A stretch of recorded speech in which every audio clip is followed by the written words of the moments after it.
alamisa ju kalo tile fila sanba fila ni mɔgɔ ani wɔɔrɔ DMS TV channel musonin cɛw ni yantuma aw bisimila DMS TV sanfɛ foli ani tanu b'an kanubaga n'a lamɛnbagaw bɛɛ lajɛlen Mali kɔnɔ ani Mali kɔ kan aw ka dɔn kibaru ninnu ye o wagati seli sanga da se an bi kunnafonibaw ma ni ka olu dɔw tulo kan an bɛ hakilina jigin k'aw bɛ se k'an dɛmɛ ni kunnafoniya ni kali n'a carilen ani k'aw hakilinaw di hakilina jɔyɔrɔ la wali kɔfɛ bi kunnafoniba min b'an bolo ni ka olu dɔw tulo bɔ dɔ bɛ tali kɛ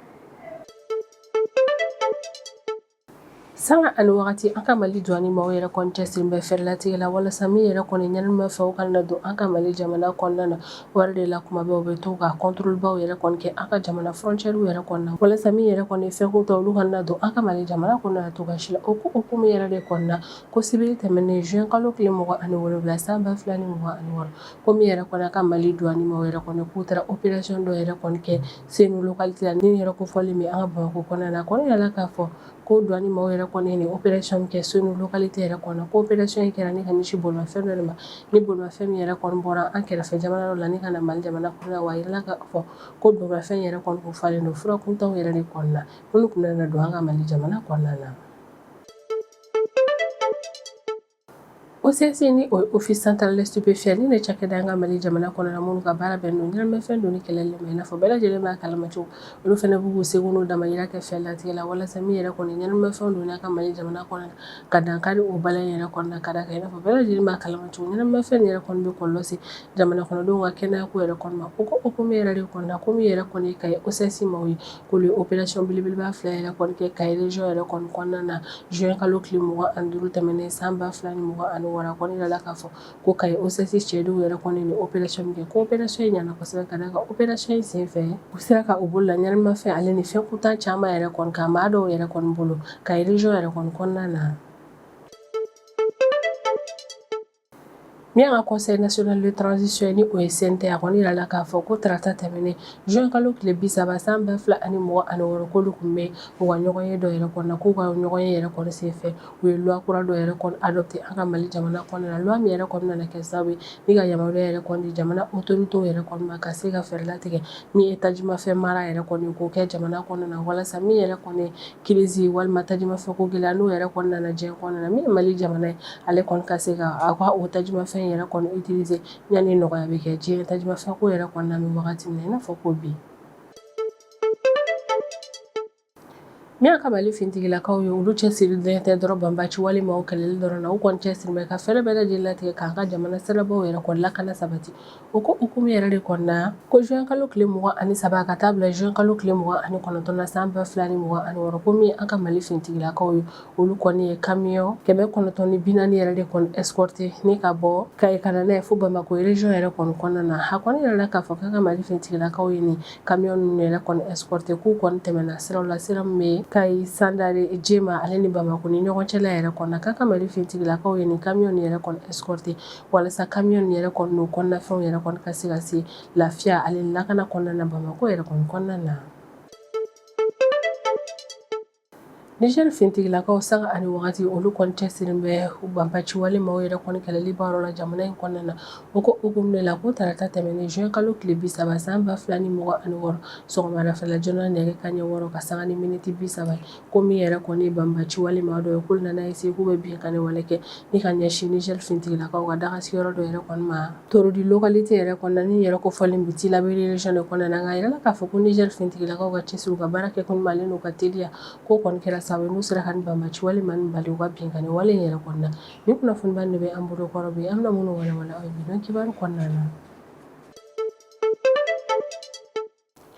min ka Mali douane ma olu b'u seko n'u damayira yɛrɛ kɔni kɛ jamana in yɛrɛ kɔni lakana sabatili la ɲɛnaminimafɛnw ale ni fɛn kuntanw yɛrɛ kɔni tɔɔrɔ ma o ko hukumu yɛrɛ de kɔnɔna sanga ani wagati douane maaw yɛrɛ kɔni bɛ bɔ ni ka opération kɛ frontière ale ni jamana fɛn don yɔrɔw yɛrɛ kɔni fɛ walasa ka se ka fɛɛrɛ latigɛ min yɛrɛ kɔni ɲɛnaminimafɛn walima fɛn kuntanw olu kana don jamana in kɔnɔna na cogoya si la o ko hukumu de la ko sibiri tɛmɛnen juin kalo tile 27 san 2026 ko min an ka Mali douane maaw yɛrɛ kɔni ye olu ye opération ba dɔ yɛrɛ kɔni kɛ Senu localité la opération min yɛrɛ kɔni kuncɛra ni bolo dali fura kuntalen ni fura bayɛlɛmalen caman kan ko ɲani olu kɔni opération yɛrɛ kɔni kɛ o b'a sɔrɔ u ye nin fɛn kuntan nin yɛrɛ kɔni minɛ bolimafɛn min yɛrɛ kɔni na o kɔni ye o bolimafɛn yɛrɛ kɔni suili yɛrɛ kɔni daminɛ kabini an kɛrɛfɛ jamana dɔ la ka da ka yirala k'a fɔ ko bolimafɛn yɛrɛ kɔni bɔra Mali kɛrɛfɛ jamana dɔ la ne ka na se Mali jamana kɔnɔna na ko opération in senfɛ min yɛrɛ kɔni an ka Mali douane ma olu kɔni ye kari dɔ yɛrɛ de kɔni lajɔ a kɔni yirala k'a fɔ ko kari kofɔlen in kɔnɔna na ko douane cɛdenw yɛrɛ kɔni taara bɔ tramadol ni o ye ɲɛnamafɛn ale kɔni comprimé ba 80 kan ko nin tramadol kofɔlen yɛrɛ kɔni kun maran bɛ cartouche 80 yɛrɛ de kɔni kɔnɔna na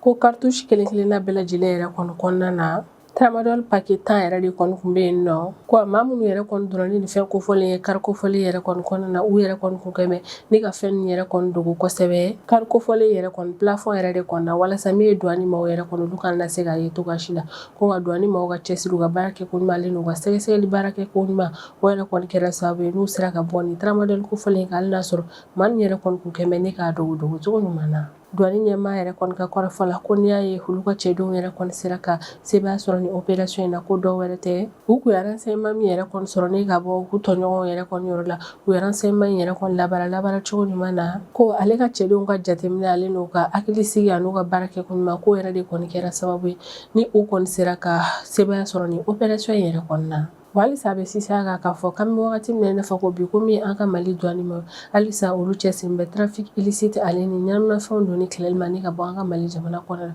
ko wale in bɛɛ lajɛlen kɛ kun de walasa min yɛrɛ kɔni ye malidenw ka kɛnɛ k'o yɛrɛ kɔni sabati ni ɲɛnaminafɛn nin yɛrɛ kɔni kɔlɔlɔw ma OCS ni o ye office central des stupéfiants ni ne cakɛda an ka Mali jamana kɔnɔ na minnu ka baara bɛnnen don ɲɛnaminafɛn donni kɛlɛli ma nafa bɛɛ lajɛlen b'a kalama cogo min o OCS ma o ye sanga ani wagati u cɛsirilen bɛ opération yɛrɛ kɔni kɛli la jamana in fantan naani bɛɛ lajɛlen na walasa min yɛrɛ kɔni ɲɛnaminimafɛn yɛrɛ kɔni ye k'o bali ka don an ka Mali jamana kɔnɔ na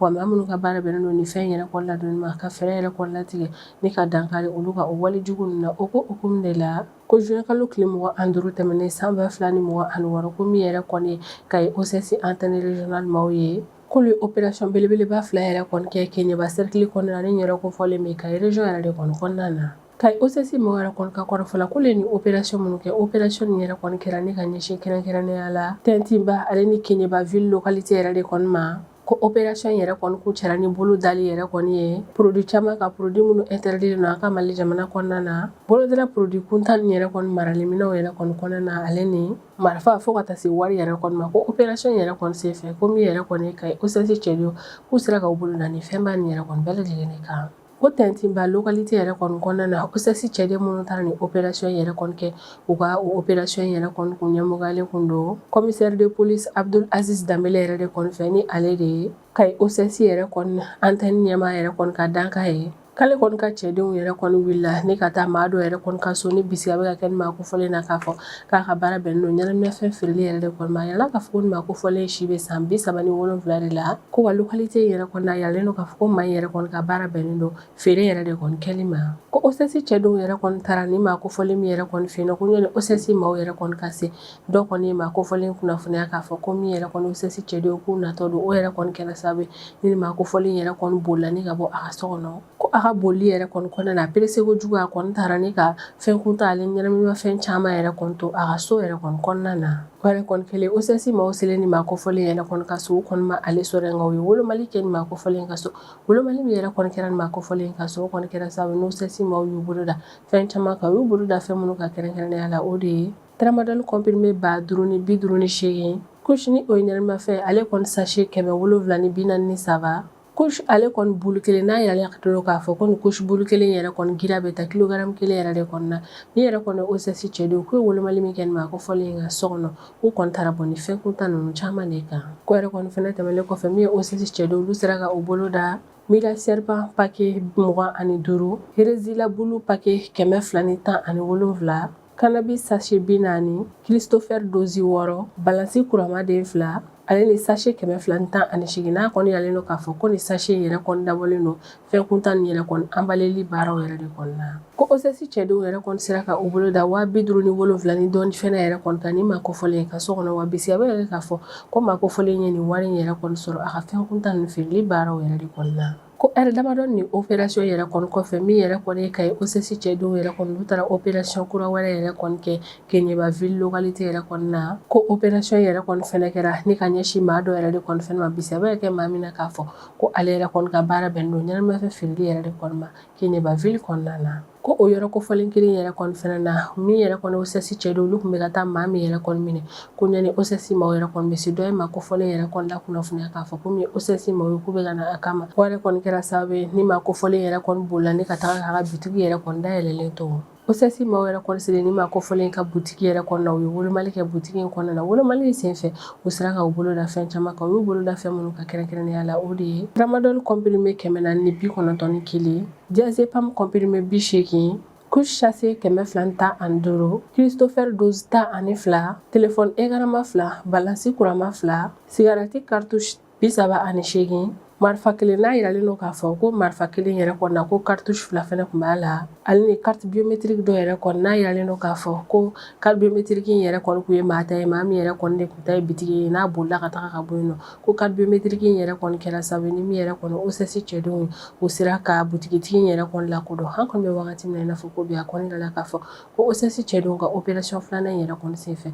k'u y'u bolo da ni fɛnba nin yɛrɛ de kɔni kan ni yɔrɔ nin na OCC maaw yɛrɛ kɔni ka kuma kɔnɔ a yira k'a fɔ ko bakurubaya la ko ni opération fila nin bɛɛ lajɛlen kɔnɔna na k'u y'u bolo da fɛn minnu kan o de ye tramadol comprimé 5,549 couche sachet 958 couche kilogramme 1 Christopher dose 18 marifa kelen produit kuntanw telefɔni caman ale ni warimugu yɛrɛ kɔni ko min yɛrɛ kɔni OCC cɛdenw opération fila nin senfɛ u y'u bolo da ni fɛnba nin yɛrɛ de kɔni kan ni jaabi min yɛrɛ kɔni sɔrɔla ni opération yɛrɛ kɔni senfɛ jaabi in yɛrɛ kɔni b'a yira maliden bɛɛ lajɛlen na k'a fɔ ko min ye OCC maaw ye k'olu yɛrɛ kɔni cɛsirilen bɛ ɲɛnaminimafɛn donni kɛlɛli ma ni ka bɔ an ka Mali jamana kɔnɔna na ko an bɛ wagati min na i n'a fɔ ko bi ka sanga ni an ka jamana zone dɔw ye minnu yɛrɛ kɔni ni frontière yɛrɛ kɔni ka surun ko min yɛrɛ kɔni ye ɲɛnaminimafɛnw yɛrɛ kɔni feereli ye ko ɲɔ bɛ ka ɲɛ ye kosɛbɛ o yɛrɛ de kɔni na OCC cɛdenw b'u cɛsiri ka fɛɛrɛ latigɛ ka dankari nin wale in yɛrɛ kɔni na min yɛrɛ kɔni an ka office central des stupéfiants ma olu bɛ layidu ta maliden bɛɛ lajɛlen k'a fɔ halisa k'u cɛsirilen bɛ k'u ka opération yɛrɛ kɔni caya jamana fantan a naani bɛɛ lajɛlen na ko yɛrɛ de kɔni na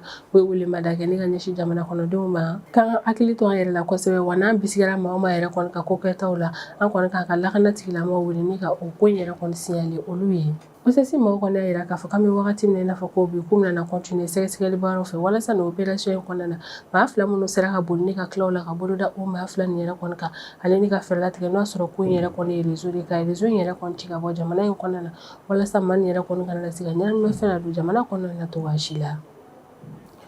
Tarata tɛmɛnen juin kalo tile 30 san 2026 min ye an ka Mali Conseil national de transition ni o ye CNT maaw ye olu kɔni ye loi kura dɔ adopté an ka Mali jamana kɔnɔna na loi min yɛrɛ kɔni kɔnɔna na min ye an ka Mali autorité olu kɔni bɛ fɛ ka fɛɛrɛ yɛrɛ kɔni latigɛ ka stock national dɔ sigi an ka Mali jamana kɔnɔna la stock national min yɛrɛ kɔni kɔnɔna na min yɛrɛ kɔni tajimafɛnw yɛrɛ kɔni an bɛ taa o mara yen nɔ walasa ni gɛlɛya ye jamana sɔrɔ walima ni tajimafɛnko gɛlɛya nana diɲɛ kɔnɔna na an bɛ se ka o tajimafɛn labɔ ni k'a mago ɲɛ n'o ye cogo min jamana in kɔnɔna na ko CNT maaw yɛrɛ kɔni ni loi kura min adopté ko loi in yɛrɛ kɔni voté yɛrɛ kɔni kɔnɔna na maa 123 bɛɛ lajɛlen y'a yira k'a fɔ k'u jɛra ni a ye maa si min ba loi adopté yɛrɛ kɔni ma wa maa si min yɛrɛ minɛ vote yɛrɛ kɔni kɛli ma ni vote kofɔlen yɛrɛ kɔni kɔnɔna na ni yɛlɛma kura min yɛrɛ kɔnɔna don an ka Mali jamana kɔnɔna na o kɛkun de ye walasa an ka jamana tajimafɛnko fanfɛla la ka Mali jamana yɛrɛ kɔni ka souveraineté ko renforcer kosɛbɛ wale yɛrɛ kɔni nana kɛ sababu ni min yɛrɛ kɔni ye tajimafɛnw u bɛna sɔrɔ jamana fantan a naani bɛɛ lajɛlen na sanga ani wagati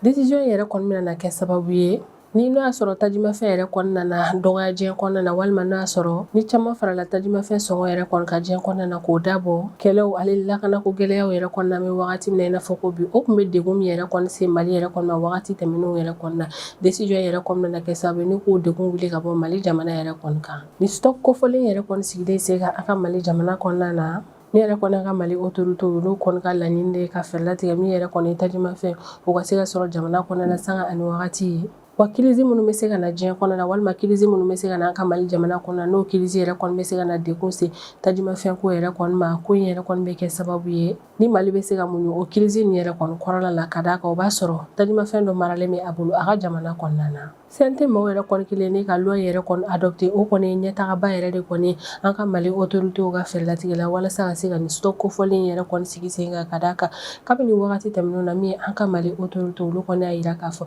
k'u bɛna fɛɛrɛ yɛrɛ kɔni latigɛ ne ka stock dɔ yɛrɛ kɔni sigi jamana kɔnɔna na walasa min yɛrɛ kɔni ye tajimafɛnko gɛlɛyaw kana don Mali jamana kɔnɔna na cogoya si la o ko hukumu de la ni CNT maaw yɛrɛ kɔni loi yɛrɛ kɔni adopté o bɛ kɛ sababu ye ni baara in yɛrɛ kɔni bilali sen kan wariw nana teliya hali a tɛna mɛn.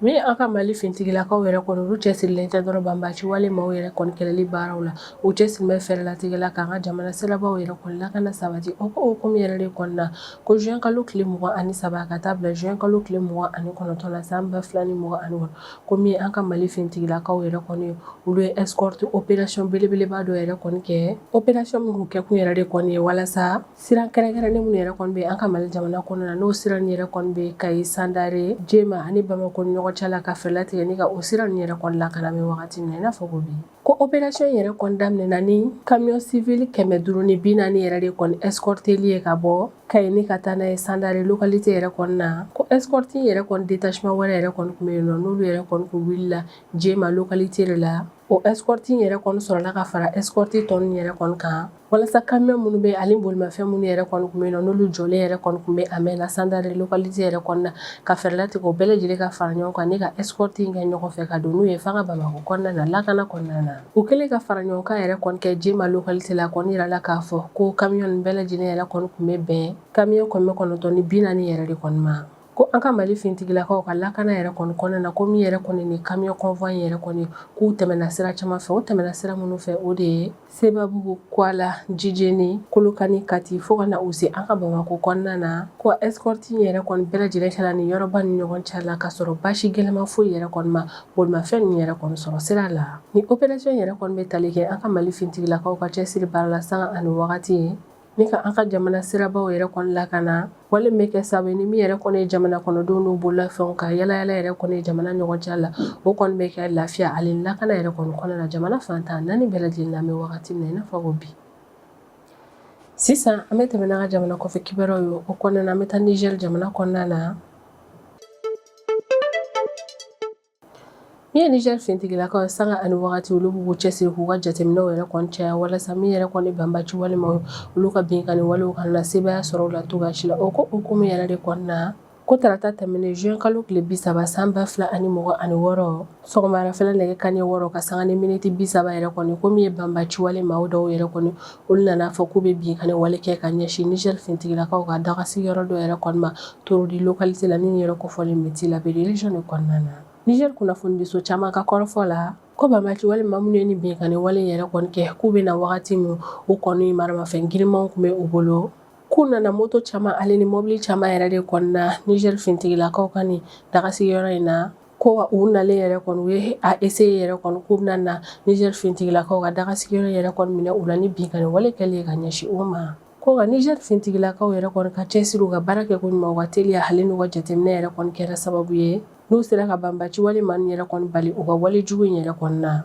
ko opération yɛrɛ kɔni kɔfɛ bilan provisoire min yɛrɛ kɔni bɔra la o kɔni y'a yira k'a fɔ ko opération in kɔnɔna na ko Niger fintigilakaw yɛrɛ kɔni sera ka banbaci wale maa 20 kɔ bɔyan de faga ko Niger fintigilakaw yɛrɛ kɔni sera ka u bolo da kɛlɛkɛminɛn caman fɛnɛ yɛrɛ kɔni kan ni opération in senfɛ Niger autorité maaw kɔni y'a yira k'a fɔ ko ni opération in yɛrɛ kɔni b'a yira Niger jamana kɔnɔden bɛɛ lajɛlen na k'a fɔ ko min ye Niger fintigilakaw k'u yɛrɛ kɔni cɛsirilen bɛ Niger jamana lakanani baaraw la ko a ka sanga ni banbaci wale maaw menace yɛrɛ kɔni jamana in kɔnɔna na ko min yɛrɛ kɔni Niger fintigilakaw k'u cɛsirilen bɛ ka Niger jamana kɔnɔdenw n'u bololafɛnw ka lakana sabati u sigiyɔrɔw yɛrɛ kɔni na Nene bɛ dan sigi an ka bidon kibaru la an man kanubaga n'a lamɛnbagaw bɛɛ lajɛlen fɔ Mali kɔnɔ ani Mali kɔ kan an bɛ hakilina jigin k'aw bɛ se k'an dɛmɛ ni kunnafoniya kanni n'a carili ye ne ka hakilinaw di hakilina jɔyɔrɔ la wali kɔfɛ n b'a fɔ yen nɔ ko aw k'an bɛn a ɲɔgɔnna wɛrɛ ma